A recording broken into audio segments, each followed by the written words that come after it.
오늘 하루에 여러분의 소원이 무엇입니까?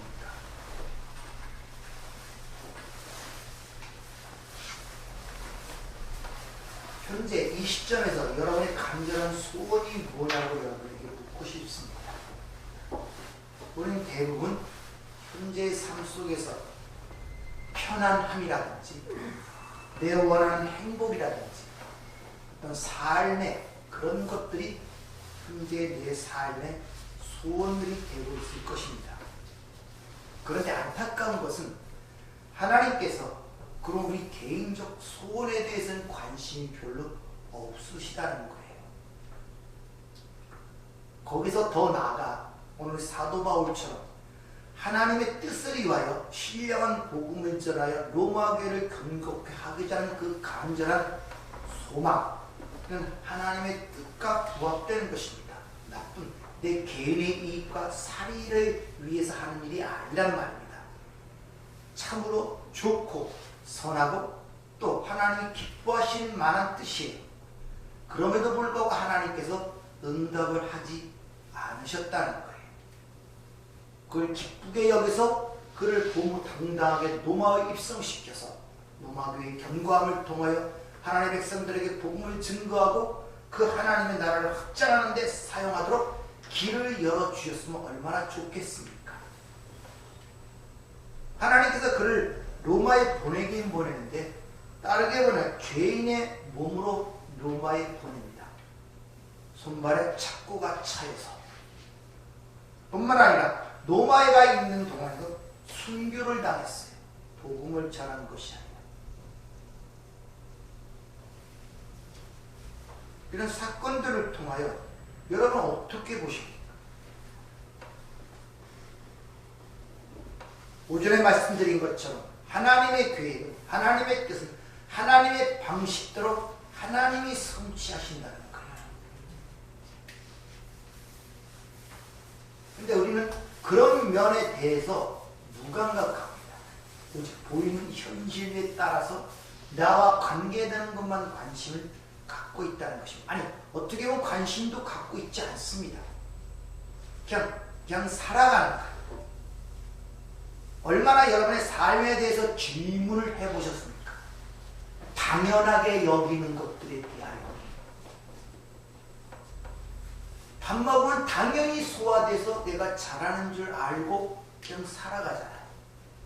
거기서 의문을 제기하지 않고 질문을 하지 않습니다. 얼마나 여러분의 삶에 대해서 질문을 해보십니까? 모든 게 당연합니까?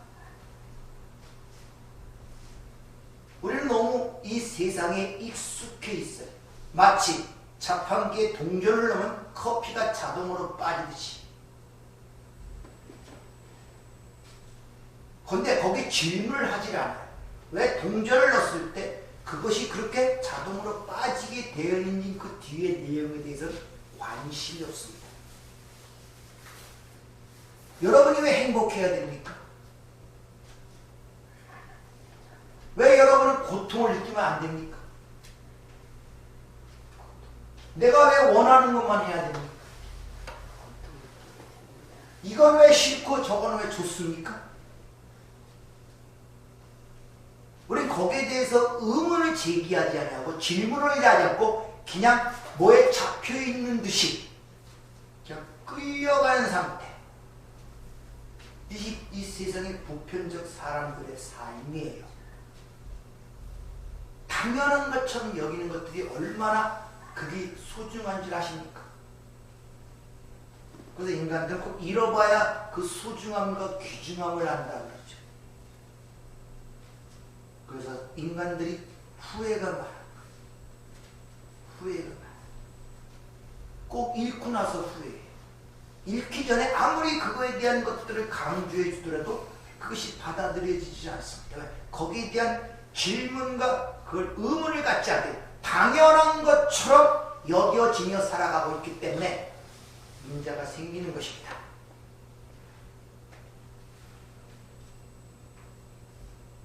그래서 몸이 원하는 대로 하는 사람들은 반드시 문제가 생겨요. 흙에 속한 몸은 항상 최고의 궁극적 지점이 어딘지 아십니까? 흙으로 돌아가는 거예요. 그래서 눕고 싶은 거예요. 계속. 몸은 절대 자기 자신을 위해 유익을 위해서 자기 몸을 생각지 않습니다. 편한 것만 생각해요. 그래서 운동도 하기 싫고 몸을 위해서 쓰고 어떤 것들을 먹기 싫고 그냥 단 것만 먹고 싶고 몸은 그런 것만 원합니다. 육이라는 것은 절대 영원한 것을 생각지 못하기 때문에 그 모든 육이 요구하는 것들은 결국 어디로 돌아가느냐? 흙으로 돌아가게 되어 있습니다. 그런 사실에 대해 얼마나 질문을 하고 싸우고 이기셨습니까?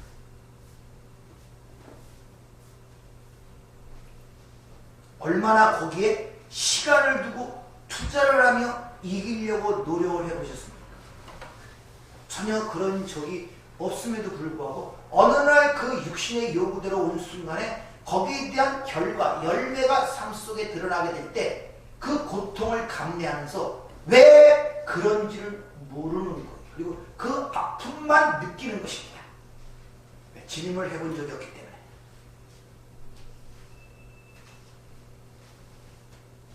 지금 여러분이 당한 고통이라든지 여러 가지 문제들이 여러분의 과거에 여러분이 심어놓은 열매를 맺는다는 생각은 안 해보셨습니까?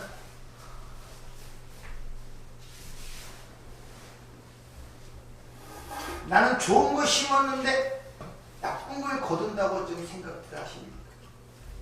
근데 그런 것들을 반추해보거나 생각해보거나 질문을 던진 게 없기 때문에 과거의 수많은 흔적들을 남기고 살아온 생애를 돌아보면서 배운 교훈이 없어요.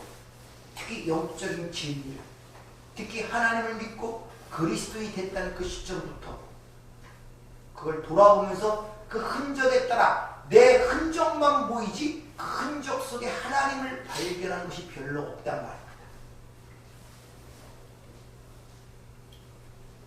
이 세상은 하나님이 창조하시고 생명도 하나님이 주시고 여러분이 하는 믿음의 지식대로 모든 것들이 하나님의 장중에 매달려 하나님의 뜻없이 존재하는 것이 없다고 이 세상이 움직이고 모든 피조물의 생명이 거기에 있다고 고백을 하지만 실제 그렇게 보는 사람이 없습니다.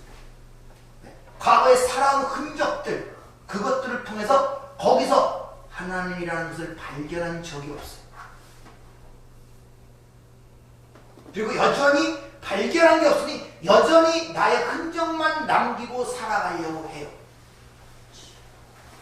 이것들이 사람의 모습인 것입니다.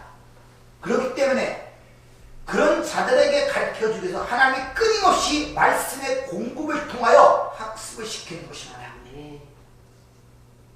그래서 하나님의 말씀은 살아있고 운동력이 있다고 얘기하고 하나님의 말씀을 성경에 표현할 때 부수는 방망이, 태워버리는 불, 갈라내고 자르는 검이라고 표현하는 이가 거기 있습니다. 아주 예리하여 골수와 관절까지 찔러 쪼갠답니다. 여러분의 육신적 육체가 뭔지, 그것이 요구하는 게 뭔지 그걸 낱낱이 밝혀 드러낸단 말입니다. 뿐만 아니라 우리의 생각과 판단, 영적인 문제까지 그 숨겨진 의도와 그 의미까지 세밀한 현미을 보듯이 야질이 드러나게 만든단 말입니다. 그리고 그 앞에서 아이고 내가 죄인입니다 라는 고백을 끌어낸다는 것입니다. 이게 하나님의 목적이에요. 그것이.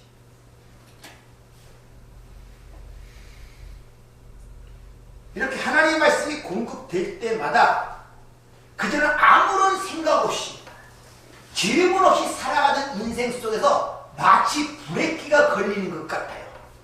아, 내가 왜 이러지? 왜 같은 실수를 반복하지? 이게 아닌 줄 알게 되면서부터 나는 왜 계속 거기서 허우적대고 있지? 왜 거기서 내가 나오질 못하지? 그런 모습들이 조금씩 보여지게 됩니다. 질문을 하게 된다는 거예요. 질문을. 그리고 의문을 갖게 되고 내가 그전에 당연히 여겼던 것들이 전혀 당연한 것이 아님을 알게 됩니다. 먹고 마시고 입고 자는 것, 현재 내 가정생활, 내 결혼생활, 내 자녀들, 이 주의 모든 것들이 그냥 이루어지는 것이 아님을 거기서 캐치를 하게 된다는 것이죠. 그렇게 하나하나 보일 때 바로 아침에도 얘기한 것처럼 여러분의 세계관, 세상을 바라보는 시점이 바뀝니다. 그리고 무엇이 진정한 가치가 있는가 가치관이 변화를 받게 돼요. 제대로 보기 시작한단 말이에요. 내가 그렇게 그전에 가치 있게 느꼈던 것들이 이게 진짜 가치 있는 것이 아니고 허망한 것이거를 알게 된다는 것이다. 그렇게 될 때 그 가치 속에 묶여있던 것들로부터 엉키고 설켰던 것들이 그게 풀어진다. 그걸 용서라 그래요. 그걸 용서라 그래요. 그리고 그 전에 섬김을 받으려는, 서비스를 받으려는 그 위치에서 내려와 주는 것이 복되다는 사도 바울처럼 섬김이 진짜 큰 자임을 깨닫게 됩니다. 큰 자만이 진짜 섬길 줄 아는 자가 되는구나를 알게 돼요. 당연히 그런 사고는 우리의 행동의 양식에 변화를 가져오게 되겠죠. 그것은 물론 하나님의 끊임없는 말씀의 공급을 통하여 우리 안에 내주하시는 성령의 이끄심을 통하여 일어나는 일임을 여러분 아셔야 돼요. 따라서 성령이 내주하는 자와 세상 사람과 똑같은 세계관과 가치관을 가질 수가 절대 없습니다. 또 그 영원한 생명을 갖고 있는 영원히 사는 산자의 모습과 이미 허물과 죄로 죽은 자의 삶이 동일한 인생관을 갖고 살 수가 없단 말이에요. 어찌 그 똑같은 인생관을 갖고 살 수 있겠습니까? 산자의 죽은 자의 그 삶의 차이가 나는데,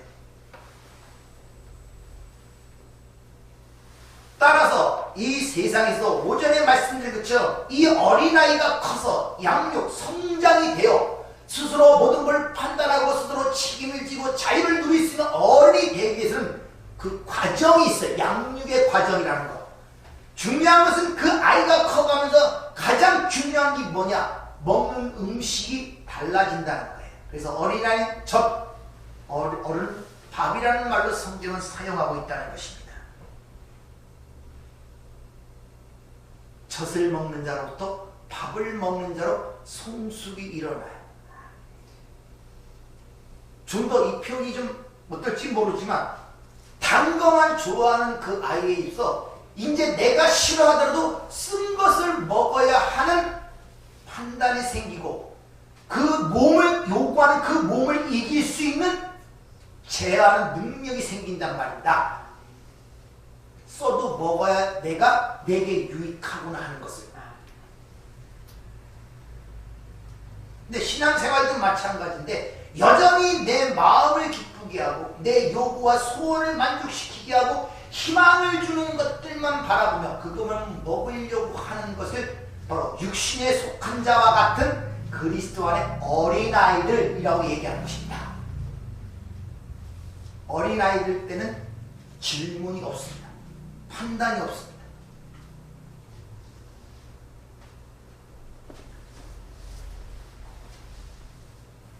이렇게 하나님의 말씀이 들어와서 우리 안에는 완전히 해집고 드러나는데 거기서 나타나는 것은 단순히 몇 가지 잘못되기 때문에 네 삶이 힘들고 어려운 거야 하고 몇 군데 수술해 주는 것이 아니라 완전히 파괴하는 것입니다.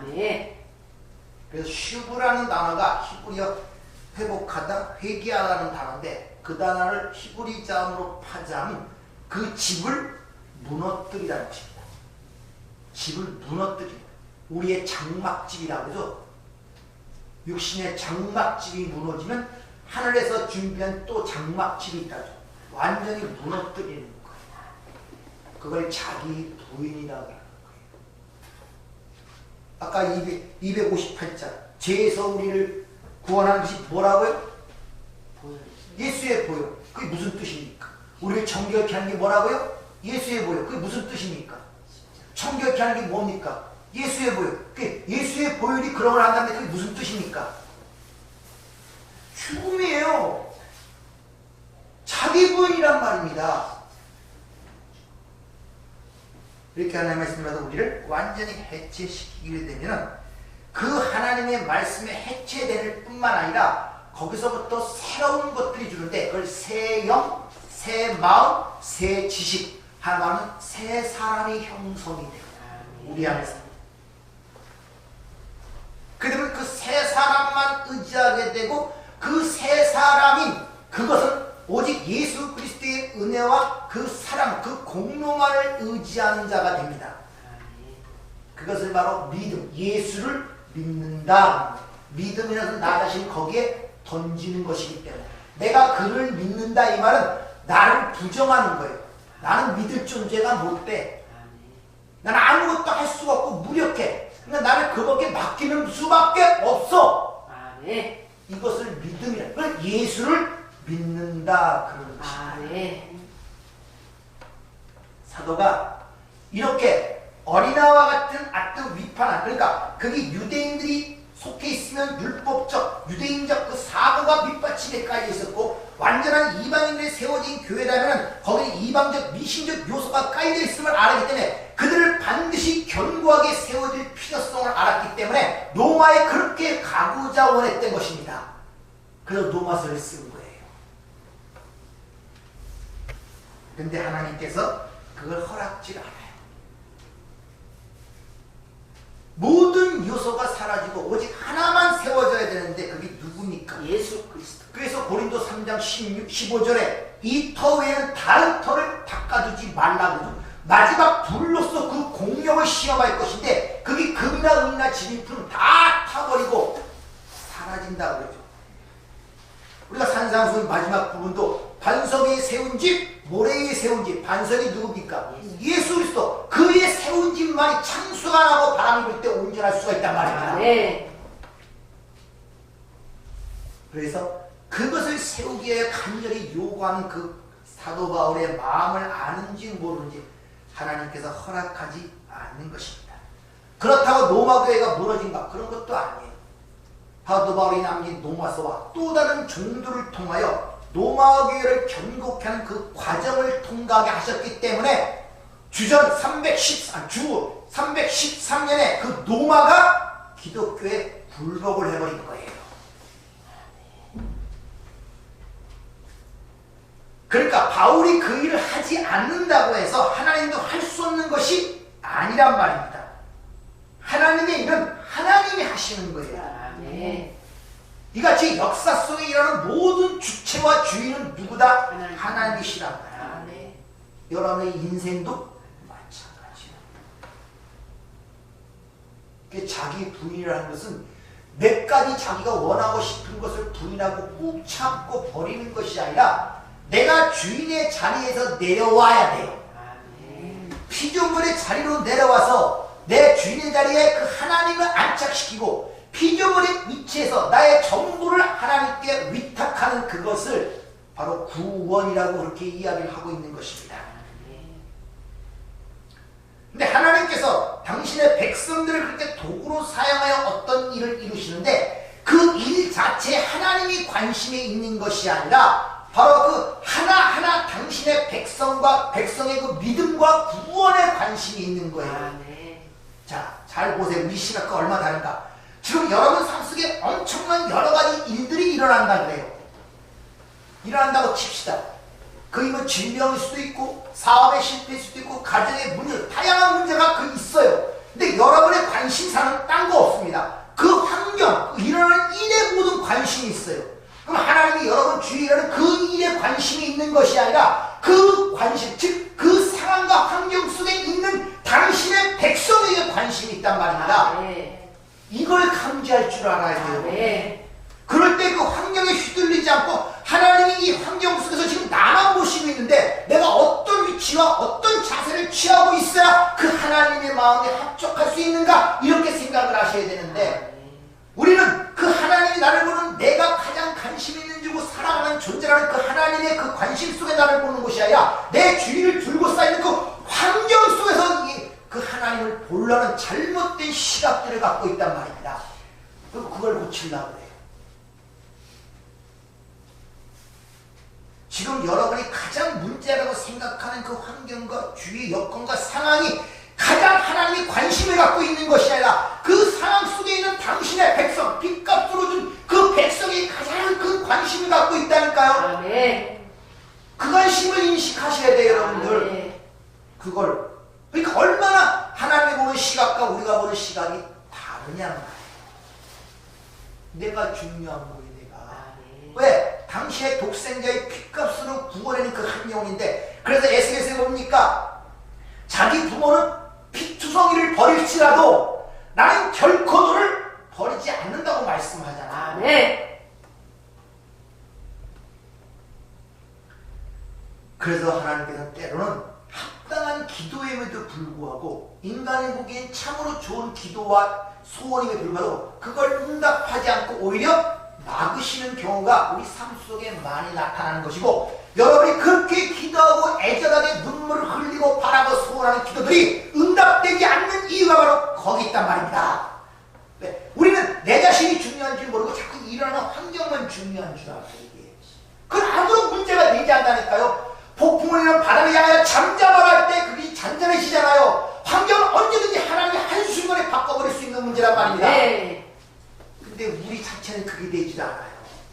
왜? 조금만 하나님이 힘을 더하면 나 떨어질 것이고, 조금만 풀어주면 교만해지고, 다루기가 보통 힘든 것이 인간이란 말입니다, 여러분들. 그러니까 넘어뜨려자니 그렇고 일으켜 세우자니 너무 의지할 것 같고, 그러니까 얼마나 하나님이 노심추사 우리 주위의 모든 것들을 다 장악하여 우리를 이끌어가시는 그 하나님의 세밀하심과 성실하심을 우리가 삶 속에 느껴야 돼요. 아멘. 그래서 우리에게 그런 인간의 계획을 무산시키고 우리의 무력함과 불가능을 깨닫게 만드시는 이유가 바로 거기 있다는 것입니다. 그러므로 그 일을 통해서 니들이 시작하고 니들이 완성하는 것이 아니라 바로 내가 시작해서 내가 완성한다는 사실을 확실히 알려줌으로 말미암아 우리의 인간적 계획과 뜻의 시도를 묵살시켜버리는 거예요.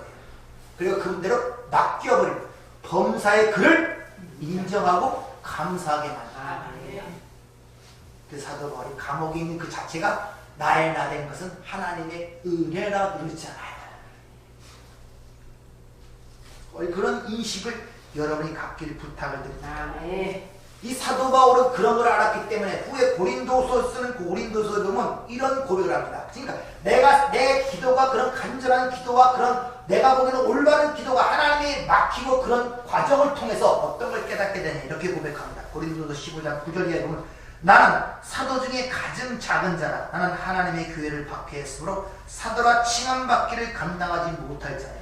그러나 내가 나된 것은 하나님의 은혜로 된 것이니 내게 주신 그 은혜가 헛되지 아니하여 내가 모든 사도보다 더 많이 수고하였으나 내가 한 것이 아니오 오직 나와 함께 하신 하나님의 은혜로다라는 그 자리로 내려가게 만든다고 합니다. 이게 사도 바울이 자기 기도가 응답되지 않는 가운데 깨달은 거예요. 사도 바울도 자기 몸이 아프니까 하나님께 기도 안 했겠습니까? 3번이나 강구했대요. 사단의 가시가 있다고. 그 사단의 가시라는 단어가 이 말은 죽창 같은 걸 얘기하는 거예요. 그게 내 몸에 꼽혀있는 같은 고통을 당했다는 것입니다. 복음을 전하는 가운데서. 그러니까 얼마나 기도 많이 했겠어요. 이것만 없으면 내가 더 열심히 일하는데 하나님 고쳐주세요. 3번이라는 것은 최선을 다했다는 거예요. 근데 돌아온 것은 거절입니다. 네 은혜가 네가 족하다. 그게 족하다는 거예요. 그게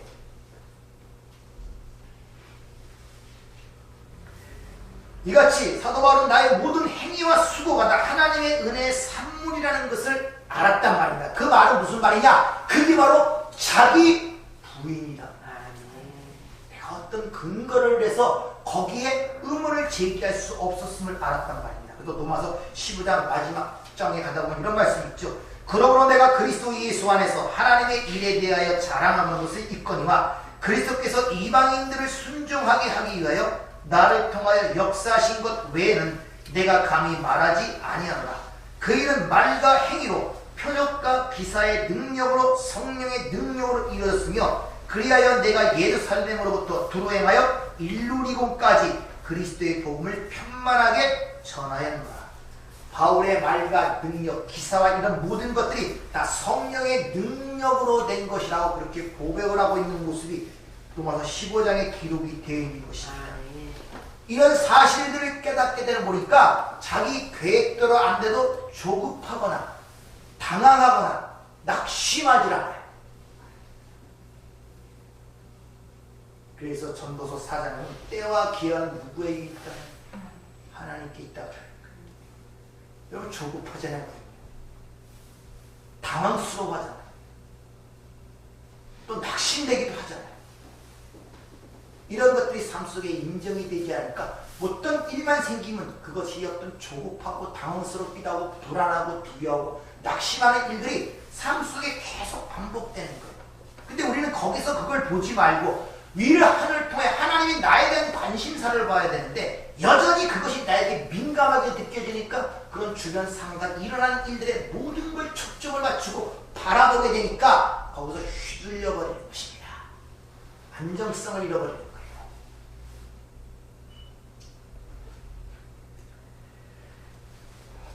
그러니까 하나님께서 이루실 거라면 사탄이 아니라 사탄의 할아버지가 방해하더라도 이루어질 것이고 아무리 우리 소원이 열렬하고 진지하고 그거 할지라도 하나님이 허락지 않으면 안 되는 것입니다.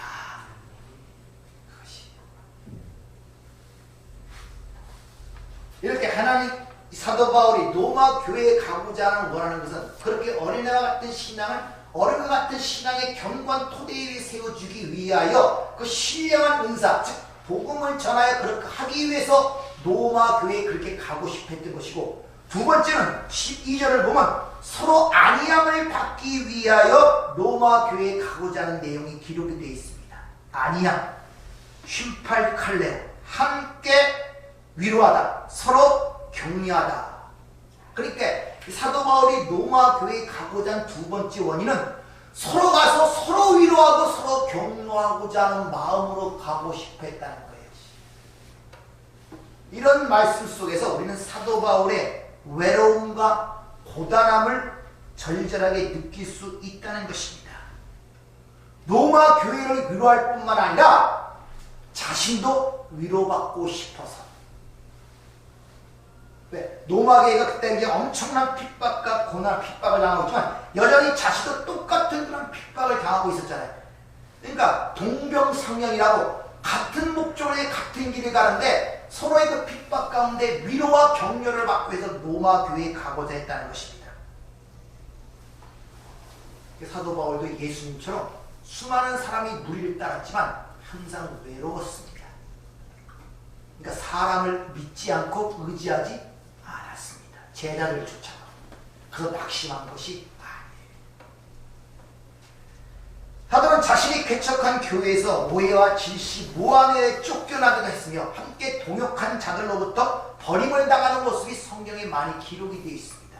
몇 군데 찾아보면 디모데후서 1장 15절 아시아에 있는 모든 사람이 나를 버린 이 일을 내가 안하니 그 중에는 부겔러와 호모게네가 있느니라. 디모데후서 4장 10절도 대만은 세상을 사랑하여 나를 버리고 데살로니가 갔고 그레스게는 갈라디아로 디도는 달마디아로 갔고 누가만 나와 함께 있느니라. 내가 올 때 마가를 데리고 오라. 그가 나의 일에 유익하니라.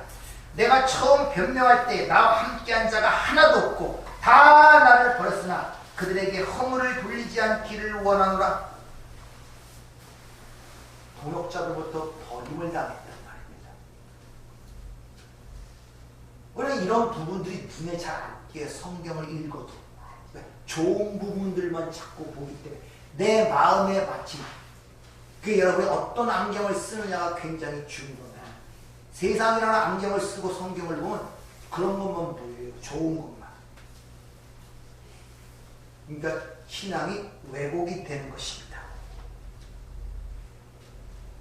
이렇게 복음을 사는 자들은 어디서나 세상 사람으로부터 고립을 당하고 외로운 인생을 살아갈 수밖에 없다는 걸 성경은 이야기하고 있습니다.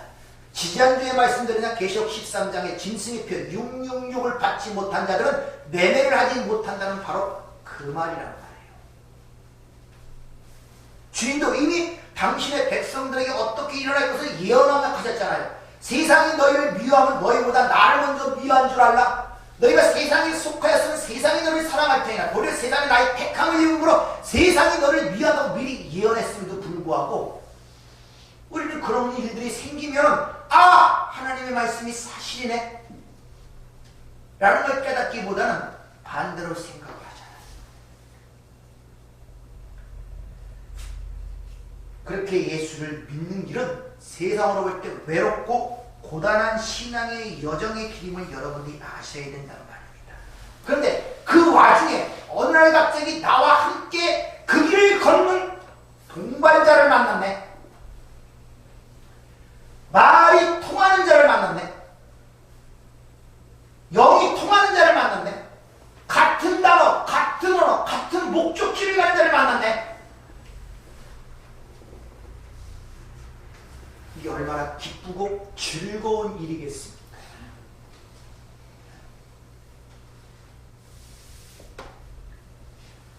참 신앙인들은 이 길을 걸어가는 데 있어서 서로 말이 통하는 참 신앙인을 만나는 것보다 더 큰 위로가 없다는 것을 여러분이 아셔야 돼요. 로마 황제에 대한 엄청난 핍박 속에 있었는데 이 사도 바울 자신도 이미 예루살렘부터 엄청난 핍박을 받고 그 길을 걷는 거게 알고 있었단 말이에요. 그러니까 서로 같은 길을 가면서 그 고단함 속에서 그 신앙의 여정 속에서 서로 그것을 보면서 서로 위로하며 격려하기 위해서 로마 교회를 가고자 그렇게 열심히 노력한 것입니다. 너만 그 길을 걸어가는 거 아니야. 나도 그 길을 걸어가고 있어. 그래서 전쟁에서 생사고락을 함께한 전우회가 그렇게 깊은 것입니다. 같은 길을 걸어갔기 때문에, 같이 생사고락을 나눴기 때문에. 사도는 그런 그들의 현실을 보면서 자신도 위로를 받고 싶었고 그들에게도 위로를 주고 싶었다는 것입니다. 그래서 고린도후서 1장 6절에 보면 이렇게 편지를 씁니다. 우리가 환난을 당하는 것은 너희가 위로와 구원을 받게 하는 것이요 우리가 위로를 받는 것도 너희의 위로를 받게 하는 것이니 이 위로가 너희 속에 역사하여 우리가 받는 것 같은 고난을 너희도 견디게 하느니라. 너희를 위한 우리의 소망이 견고하면 너희가 고난에 참여하는 자가 된 것 같이 위로에도 그리할 줄을 내가 알았느니라. 하나님 만드신 그 고난의 길을 통과하면서 성도들의 고난이 서로에게 위로와 격려가 되고 있다는 것입니다. 그래서 교회에 모이기를 힘써야 되는 거예요. 동지를 만나면 눈물이 터지고 말이 통하는 자를 만나 누구를 붙들고 이 세상의 이야기 아닌 하나님의 이야기를 하고 그 나라에 대한 소망을 얘기하고 나와 함께는 그 하나님에 대한 교제를 이야기하겠습니까? 그래서 교회 모이기를 힘써야 한다는 것입니다.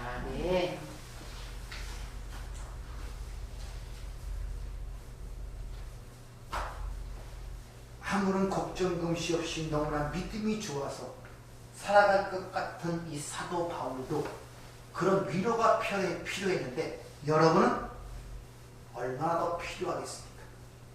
그래서 여러분은 교회에 모이기를 힘쓰고 서로 교제 가운데 위로와 격려를 받아야 돼요. 대중매체, TV, 사교 모임 이런 걸로 통해 위로를 받으시는 그게 진정 위로가 됩니까? 지금까지 그걸 통해 위로를 받으려고 했잖아요. 그게 위로가 되십니까? 안 된단 말이에요. 절대. 근데 우리는 여전히 이 마음의 위로를 세상이 속이는 그것을 통하여 받고자 하는 이 마음의 그 앙금들이 항상 우리의 영적인 부분들을 우울하게 만들고 그걸 무력하게 만든단 말이죠.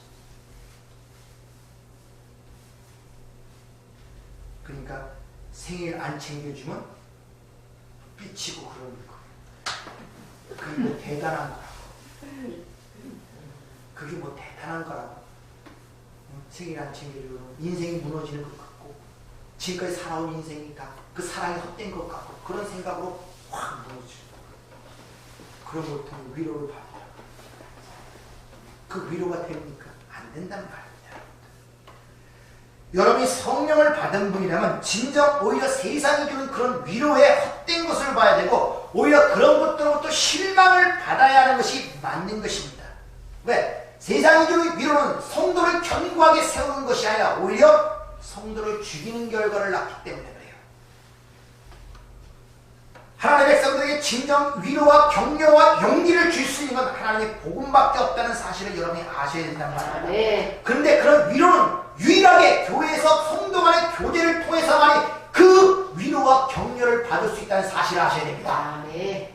사람들이 잘못하는 것은 회중교회 내갖고 이당은 또 그 이당인데 나와 하나님만의 관계니까 교회 생활이나 단체나 회중 생활이 별로 필요 없다는 이런 잘못된 시장을 갖는데 혼자 산속에 하나님의 위로를 받는다고요? 절대 그러지 않습니다. 그럼 교회를 세울 필요가 없고 공동체라는 게 필요가 없단 말입니다. 하나님을 교육시키고 훈련시키고 가르치는 것도 인간적 관계를 통해서 가르치시고 진정한 위로와 격려를 받는 것도 인간적 관계를 통해서 우리의 위로와 격려를 주신다는 사실을 여러분이 인정하셔야 된단 말입니다. 네. 나홀로 신앙은 좋은 것이 아니에요. 굉장히 잘 믿는 것 같지 아니에요. 그 마음속에는 엄청 우울증이 그 안에 내재되어 있다는 걸 여러분이 아셔야 돼요. 그래서 인간의 관계를 피하고 홀로 나 혼자 믿는다는 사람들은 다 그 안에 영적 우울증이 걸린 환자들이란 말입니다, 여러분들. 그래서 교회 모이기를 힘써야 돼요. 네. 따라서 지금 파도가 우리 유로밖에 노마 교회에 가보자 하는 그 노마가 지금 어디를 상징하겠습니까? 교회란 말입니다, 여러분들. 네. 여기서 위로를 받으시고 네. 서로 만나서 아픔을 얘기하고 고통을 얘기하고 한길 가운데 그런 고통과 서로 그걸 나누는 것은 위로가 돼요. 아, 나만 받는 줄 알았더니 저분도 저런 위험과 고통과 어려움이 있었구나. 아, 저걸 보니까 나는 별거 아니네. 이런 식으로 위로를 받고 격려를 해줄 수가 있단 말입니다, 여러분들. 성경은 우리에게 요구하는 게 복잡하지 않습니다. 예수만 믿으면 된다는 것입니다. 하나님께 두 손 들고 항복하면 된다는 것입니다. 근데 그게 되지 않는 거예요. 왜? 선악과를 따먹고 한랭첨이라는 교만한 자리에 들어가는 이들은 인간의 그 자존심이라는 걸 지키기 위하여 지난주에 말씀드린 것처럼 죄를 지적하고 드러내면 그 죄성에 의해 그걸 받아들이고 인정하는 것이 아니라 오히려 불을 내고 자신을 닫아버리는 현상. 여러분, 치유라는 것은 드러내야 치유가 됩니다. 네. 근데 그 상처받는 게 싫어서 자신 안에 자신을 가두는 사람들이 많아요. 믿는 사람들 중에서. 그래서 교제를 안 하려고 해요. 사람으로부터 상처받기 싫어서요. 이런 얘기를 하는 사람들이 많아요. 상처받아서 교회 떠났어요. 이런 사람들. 자기 안에 자기의 딱 텐드를 비고 상처받기 싫으니까 요만한 자기의 감옥을 만들고 그 안에서 신앙생활하는 사람들은 전부 다 영적 우울증에 걸린 사람입니다. 드러내야 돼요. 네. 드러내야 빛 가운데 나타나는 것이 빛이라고 한 에베소 5장 말씀 있지 않습니까?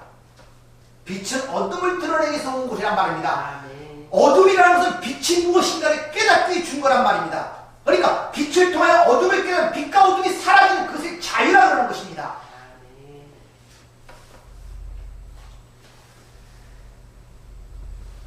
이런 성도 간의 교제가 부족할 때 바로 영적 영양실조가 걸리게 되고 영적 우울증에 걸리게 돼요. 그래서 어떤 것들을 드러내지 못하고 말을 또 상처를 많이 받거나 자꾸 왜곡이 되는 사람들은 바로 그런 것들을 갖고 있기 때문에 그래요. 우울증, 영적 우울증, 영적 영양실증, 그 힘이 없어요.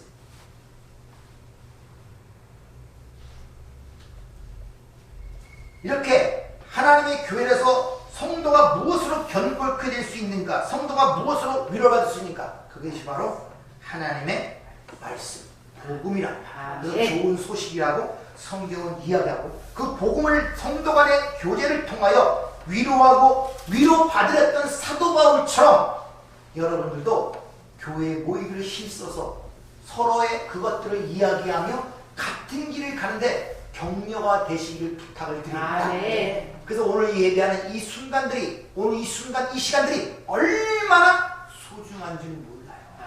여러분들. 여기서 자신의 것들이 하나님의 말씀에 의해 치유를 받고 아멘. 숨겨진 것들이 빛으로 드러남으로 말미암아 아멘. 우리의 실상들이 하나님 앞에 치유를 받는 시간이 되기를 부탁을 드립니다. 아멘. 그러니까 교회 열심히 나와서 하나님 말씀을 진지하게 공부하시고 성도 간에 풍성한 교제가 나누실 때만이 여러분의 육신이 자유로울 뿐만 아니라 말씀 속에 그 녹아들어있는 하나님의 은혜와 사랑을 내가 캐치함으로 말미암아 거기서 내 자신에 대한 용서가 먼저 나오고 내가 용서가 될 때 상대를 용서해주는 사람으로 변화가 될 수 있는 것입니다. 1만 달란트 빚진 자와 100단위의 빚진 자의 귀를 통해 말씀드린 것처럼 내가 용서받은 걸 깨닫지 못하면 절대 남을 용서하지 못합니다.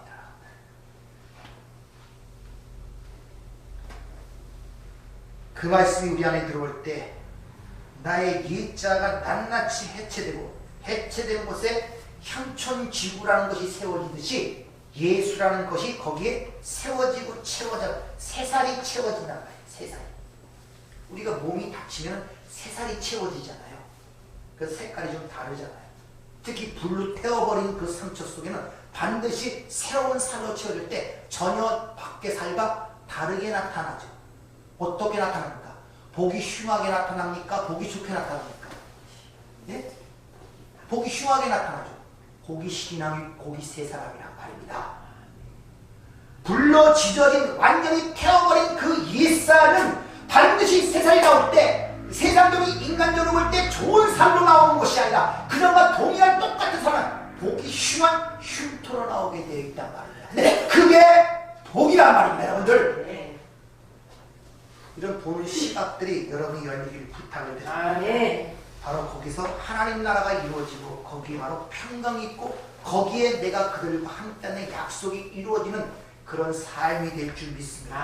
따라서 성도는 세상 어디에서도 위로와 격려를 받을 수가 없다는 사실을 여러분이 인지하시고 말씀 안에서 성도 간의 교제를 통하여 위로와 격려를 주심으로 말미암아 여러분의 쌓여진 숨겨진 그 내 것들이 나올 때마다 그걸 정지하고 판단하고 남으라는 것이 아니라 그 여러분의 것으로 가져가란 말입니다. 세상 속담도 기쁨은 나누면 배가가 되고 아픔은 나누면 사라진다 그러잖아요. 희석이 된다. 따라서 여러분 오늘도 오늘 주시는 말씀 속에 여러분에게 하나님의 위로와 격려가 있기를 축원합니다. 기도하겠습니다. 은혜롭고 자비로우신 아버지 하나님, 우리 성도 간의 교제가 얼마나 중요하고 의 힘든 이 과정 속에서 얼마나 위로와 격려가 되는 줄 모릅니다. 하나님께서 이런 교회라는 공동체를 세워 각자의 다른 개성과 삶과 역사 속에 생성된 그들을 한 곳으로 불러모아 서로 부딪히며 깨짐이 하는 가운데 하나님의 나라를 만들어 가시는 줄 압니다. 주님, 교제에 힘쓰는 저희가 되게 하시고 서로 만났을 때 정지하고 탓하고 남으라는 것이 아니라 기쁨은 서로 나누고 아픔은 서로 가져가 우리가 이 가운데 치유를 받고 하나님의 나라가 바로 여김을 깨달아 이 힘든 힘정의 여정 속에서도 교회에 나와서 이런 교제를 통하여 위로와 격려와 용기를 얻는 하나님의 치유하심과 하나님의 놀라운 능력을 깨닫는 그런 복된 시간이 될 수 있도록 저희들을 축복하여 주시옵소서. 예수님 이름으로 기도하옵나이다.